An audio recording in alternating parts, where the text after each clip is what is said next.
bencana tanah longsor menerjang jalur utama Garut, Tasikmalaya, Jawa Barat. Tebing setinggi lebih dari 50 meter longsor hingga menutupi badan jalan. Akibat peristiwa tersebut, arus lalu lintas mengalami kemacetan panjang. Longsor terjadi. Operasi pencarian korban longsor di Desa Depok, Kecamatan Bendungan, Kabupaten Trenggalek, Jawa Timur.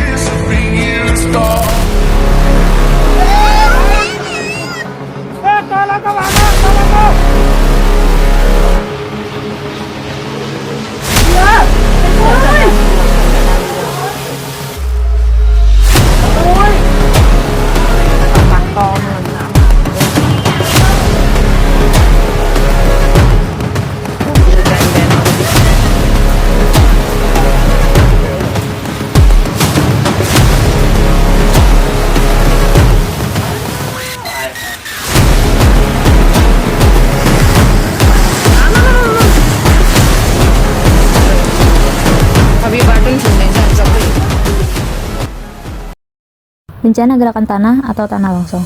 Untuk pengertiannya sendiri, longsor atau gerakan tanah adalah peristiwa berpindahnya massa tanah, batuan, atau material campuran dari suatu lereng ke bawah karena pengaruh gaya gravitasi.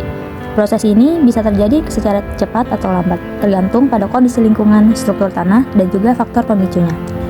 Faktor-faktor penyebab tanah longsor yang pertama ini ada faktor alamiah. Untuk yang pertama ini terjadi dikarenakan curah hujan yang tinggi. Air hujan yang meresap ke dalam tanah dapat meningkatkan tekanan air pori dan juga mengurangi kohesi antar partikel tanah dan juga menyebabkan lereng menjadi labil. Yang kedua itu ada kemiringan lereng. Lereng yang curam memiliki gaya gravitasi lebih besar untuk menarik material ke bawah. Yang ketiga ada jenis tanah dan batuan. Untuk tanah lempung atau tanah yang lapuk memiliki stabilitas rendah dan mudah jenuh oleh air. Dan yang terakhir itu ada gempa bumi. Getaran tanah dapat memicu longsor di area yang sudah labil. Untuk faktor selanjutnya yaitu faktor aktivitas manusia. Yang pertama itu ada pengundulan hutan atau penebangan pohon. Akar pohon membantu menahan tanah di lereng. Namun jika pohon ditebang, tanah akan kehilangan penopangnya. Yang kedua itu ada pertanian di lereng tanpa terasering untuk meningkatkan resiko erosi dan mempercepat kestabilan lereng. Yang ketiga itu ada pembangunan tanpa studi geoteknik, yaitu rumah, jalan, atau bangunan yang dibangun di daerah rawan longsor tanpa analisis struktur tanah dapat memperburuk kondisi. Dan yang terakhir ada penggalian dan pemotongan lereng secara tidak tepat. Hal ini dapat mengganggu keseimbangan tanah dan membuat lereng menjadi tidak stabil. Baik, saya akan menjelaskan mengenai jenis-jenis longsor.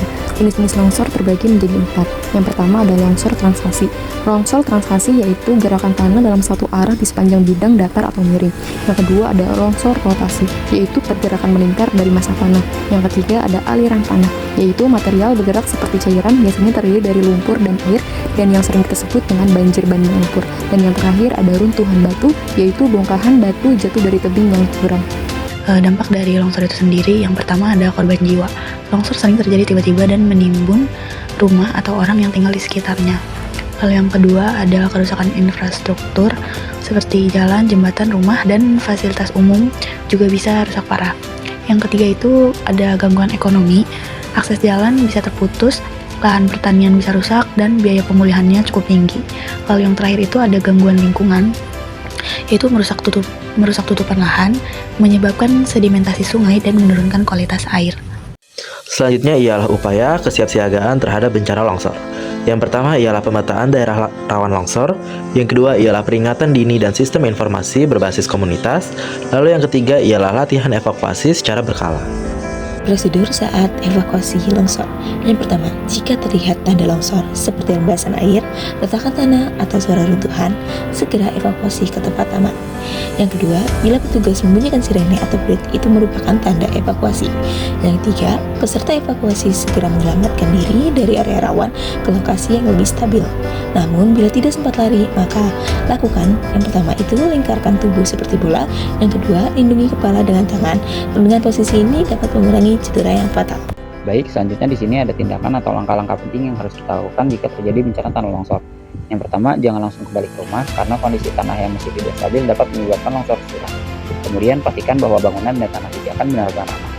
Lalu jika ada korban yang tertimpa runtuhan, jangan menolong sendirian. Mintalah bantuan agar evakuasi dapat dilakukan dengan aman. Selanjutnya, gunakan alat pelindung diri seperti sepatu dan sarung tangan jika ikut evakuasi. Kemudian bersihkan lingkungan sekitar dengan antiseptik karena tanah longsor bisa saja membawa lumpur yang bercampur dengan limbah atau bahan berbahaya.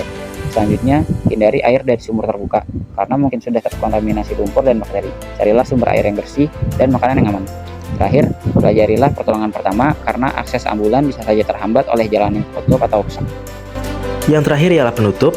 Pelatihan evakuasi secara berkala dilakukan untuk meningkatkan kesiapsiagaan masyarakat dalam menghadapi bencana tanah longsor.